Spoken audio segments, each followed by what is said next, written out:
Malaysia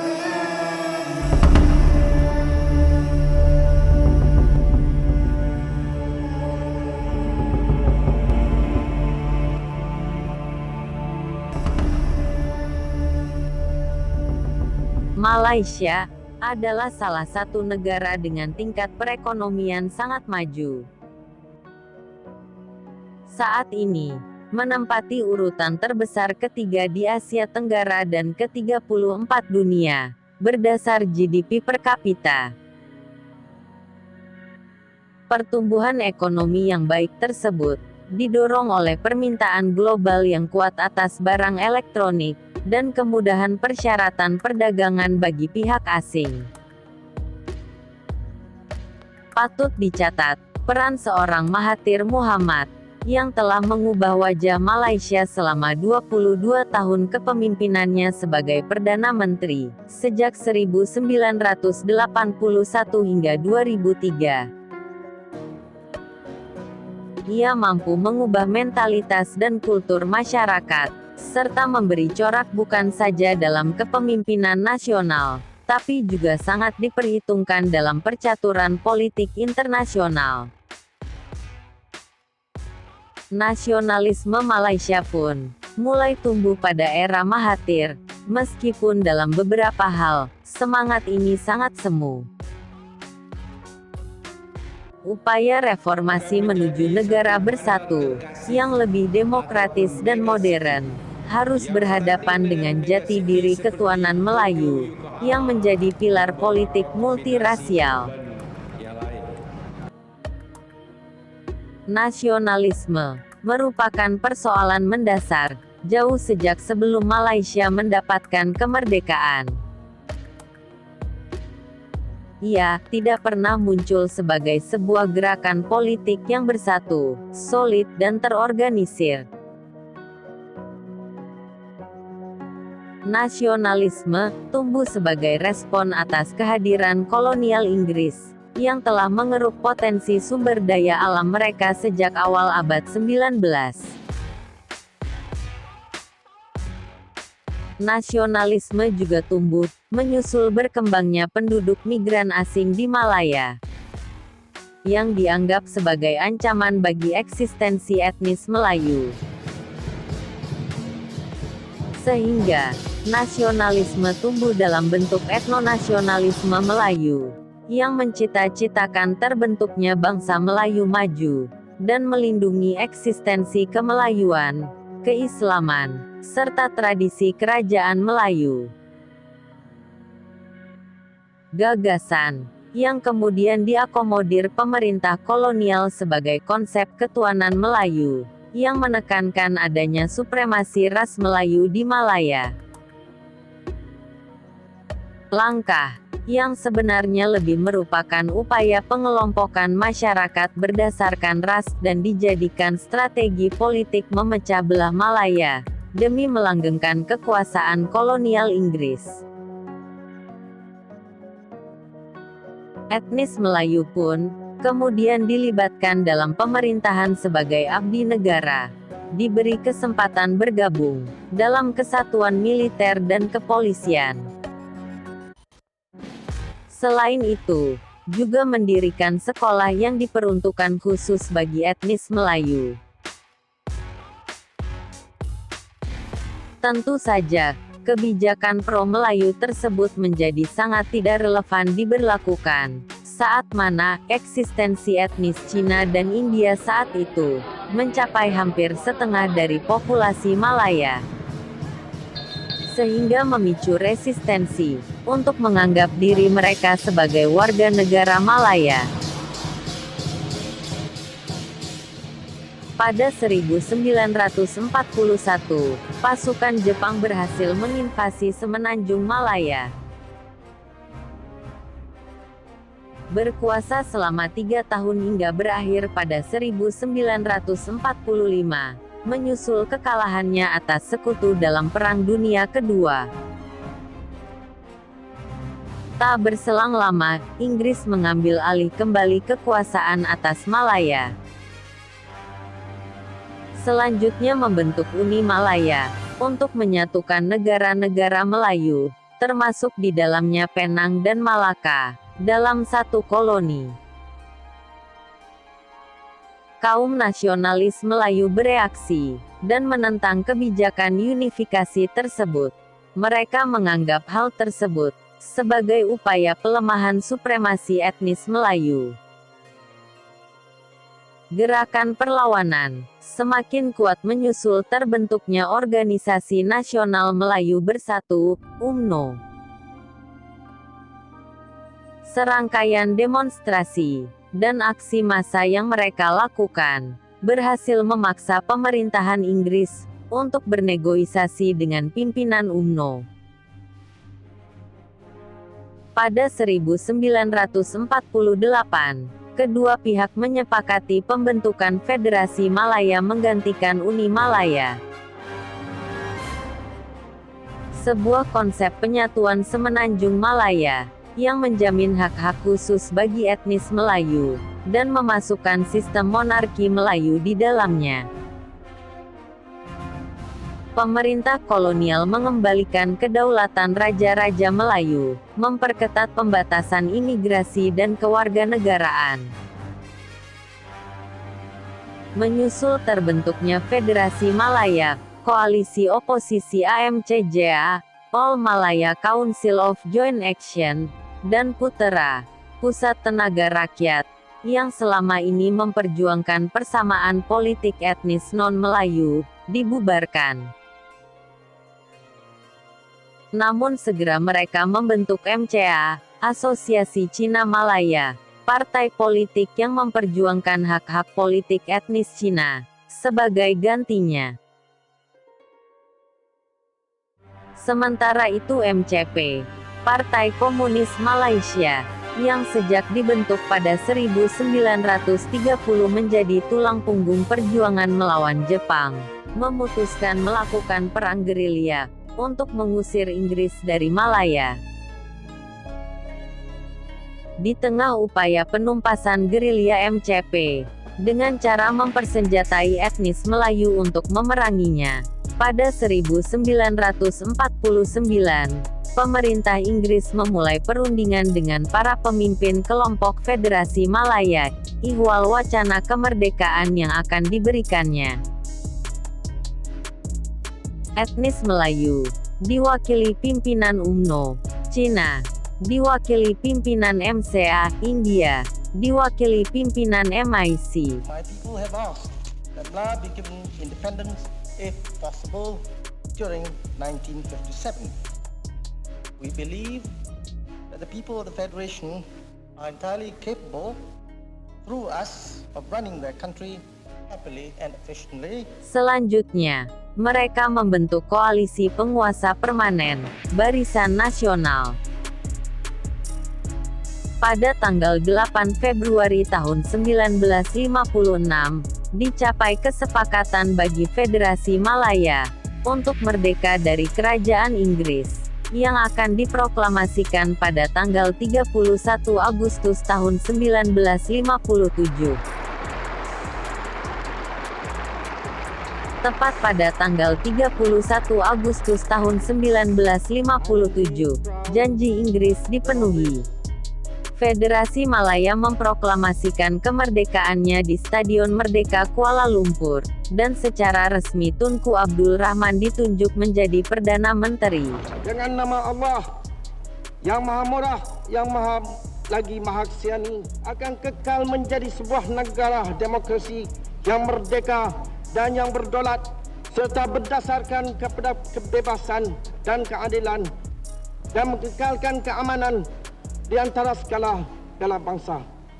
Kuala Lumpur, 31 bulan Ogos tahun 57. Kemerdekaan yang diberikan Inggris pada dasarnya masih menyisakan banyak persoalan, yang disadari banyak pihak potensial mengganggu stabilitas dan dinamika bernegara ke depan. Segregasi sosial berdasar ras masih diberlakukan. Konstitusi Federasi Malaya malah memperkuat politik identitas dan etnonasionalisme Melayu.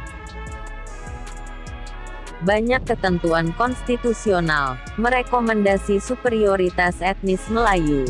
Bahkan secara eksplisit, hak-hak istimewa etnis Melayu ditetapkan dalam pasal 153 konstitusi. Dan benar saja terjadi. Menyusul padamnya perang gerilya kaum komunis MCP, dan dicabutnya masa darurat Malaya pada 1960, konflik antar etnis kembali mencuat dan bergejolak. Negosiasi penggabungan Sabah dan Sarawak ke dalam Federasi Malaya menjadi berlarut-larut. Warga Sabah dan Sarawak tidak melihat keuntungan apapun dari penggabungan tersebut. Kebanyakan penduduk asli Sabah dan Sarawak bukanlah etnis Melayu, karena mereka kebanyakan merupakan penganut animisme dan Kristen. Sehingga tidak sesuai dengan konstitusi yang mengharuskan Melayu beragama Islam. Namun, setelah negosiasi yang berlarut-larut didukung pemerintah Inggris, yang menjamin diberikannya hak khusus yang sama bagi penduduk asli Sabah dan Sarawak, setara dengan etnis Melayu, berbagai masalah akhirnya berhasil diselesaikan. Sejak Sabah dan Sarawak serta Singapura bergabung ke dalam Federasi Malaya pada tanggal 16 September tahun 1963. Semenjak itu pula, sebutan Malaya berganti Malaysia.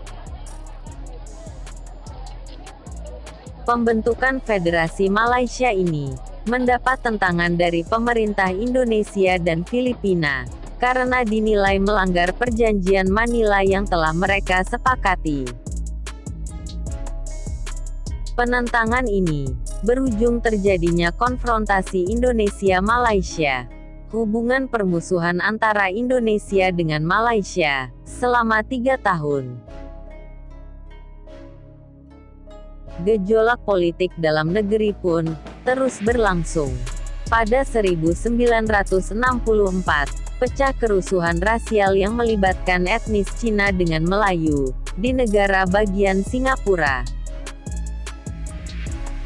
Peristiwa besar yang menjadi alasan Singapura kemudian memisahkan diri dari Federasi Malaysia, dan kemudian memproklamasikan kemerdekaan pada tanggal 9 Agustus tahun 1965. Ketegangan rasial antara etnis Melayu dengan Cina dan India terus terjadi. Sebagian besar etnis Melayu merasa tidak puas atas dominasi etnis Cina dalam perekonomian.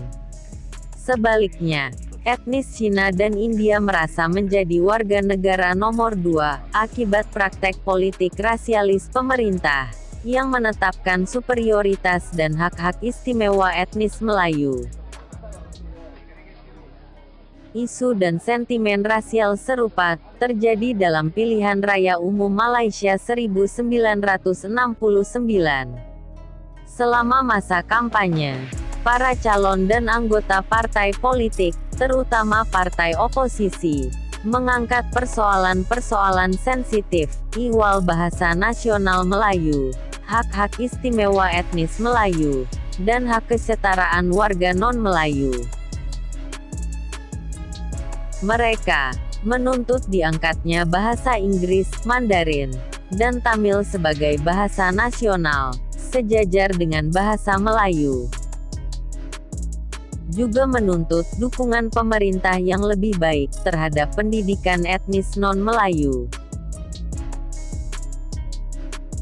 Ketegangan memuncak menyusul kemenangan telak partai terbesar Cina, DAP, di beberapa negara bagian, yang menggerus hampir 30% perolehan suara partai berkuasa di pemilihan sebelumnya. Euforia kemenangan massa partai DAP, yang diekspresikan lewat pawai massa besar-besaran, memancing sentimen massa pendukung Partai Pribumi UMNO, untuk melakukan pawai massa tandingan lebih besar. Dan kerusuhan besar pun pecah saat pawai massa tandingan bergerak pada tanggal 13 Mei tahun 1969, dan kemudian menjadi tidak terkendali. Gerombolan massa, yang diorganisasi oleh tokoh-tokoh ultra Melayu, bergerak dilengkapi berbagai macam senjata dan mulai menyerang pengendara-pengendara kendaraan etnis Cina, membakar rumah, toko, dan properti milik etnis Cina. Kerusuhan makin meluas dan sulit dikendalikan, sehingga pemerintah memberlakukan undang-undang darurat dan membekukan parlemen dan pres. Kemudian membentuk Dewan Operasi Nasional untuk menjalankan roda administrasi negara. Akibat kerusuhan, 196 orang meninggal dan 356 orang terluka, 1.019 orang hilang, dan sedikitnya 9.000 orang dipenjarakan. Terjadi 753 kasus pembakaran, dan 211 kendaraan hancur. Pasca kerusuhan, Tunku Abdul Rahman digulingkan, dan pemerintahan baru kemudian didominasi oleh kelompok yang ingin mewujudkan visi ketuanan Melayu, dengan membuat kebijakan-kebijakan pro-Melayu, dalam platform kebijakan ekonomi baru. Di era Mahathir Muhammad, isu supremasi Melayu sedikit teredam. Ia cukup berhasil mengurangi nuansa rasialis melalui kebijakan bangsa Malaysia yang lebih inklusif. Konsep yang menekankan bahwa warga Malaysia dari berbagai latar belakang etnis adalah identitas negara, bukan monopoli Melayu semata. Sayangnya, setelah itu, ide ketuanan Melayu mencuat lagi. Bahkan dalam 1 dekade terakhir, tensinya meningkat. Pada November tahun 2018, kerusuhan rasial meletus di Petaling Jaya, yang dipicu oleh penyerangan terhadap pengunjung kuil Sri Maha Mariamman, yang dilakukan kelompok berjumlah ratusan orang. Puluhan orang terluka, dan sejumlah kendaraan dibakar. Populisme etnik dan agama kembali digunakan para politisi untuk menarik suara massa. Aksi massa, penolakan ratifikasi Konvensi PBB mengenai penghapusan segala bentuk diskriminasi rasial, ICIRD, yang dihadiri lebih dari 55.000 orang, dan didukung Partai UMNO dan PAS pada tanggal 8 Desember tahun 2018, secara tidak langsung, merupakan pengakuan atas berlakunya diskriminasi rasial di negara tersebut saat ini. Masyarakat pluralistik yang terbentuk di Malaysia, merupakan warisan zaman kolonial. Segregasi sosial antar etnis, sengaja diciptakan rejim kolonial Inggris, untuk mencegah tumbuhnya nasionalisme kebangsaan, yang akan mengatasi perbedaan antar etnis dan golongan. Sebab ia akan menjadi ancaman terhadap eksistensi kolonialisme. Etnonasionalisme ditumbuhkan sebagai antitesa nasionalisme kebangsaan dan identitas nasional. Sehingga bisa dikatakan, Malaysia adalah negara tiga bangsa, Melayu, Cina, dan India. Ketiganya mengembangkan etnonasionalisme masing-masing, bahasa dan sistem pendidikan, budaya, hingga partai politik sendiri-sendiri. Tidak terdapat landasan ideal bagi terciptanya identitas nasional, saat mana kebangsaan Melayu dan keislaman menafikan proses akulturasi dan asimilasi yang seharusnya terjadi di antara mereka. Tidak terdapat landasan prinsipil bagi terbentuknya persatuan dan kesatuan nasional, saat mana konsep ketuanan Melayu yang merekomendasi supremasi ras Melayu melalui penetapan hak-hak istimewanya dalam konstitusi, menafikan kesetaraan dan kesejajaran berbangsa. Isu rasial dan sektarian yang terpelihara dalam masyarakat merupakan api dalam sekam yang bisa memicu kebakaran dan kemusnahan tanpa terduga. Zaman berubah dengan cepat. Gelombang besar perubahan dan arus modernisasi adalah keniscayaan yang harus dihadapi. Kita bisa selamat manakala berenang mengikuti arusnya. Kita akan tenggelam karena melawan arusnya. Terima kasih telah menonton video ini. Jangan lupa share dan subscribe. Salam.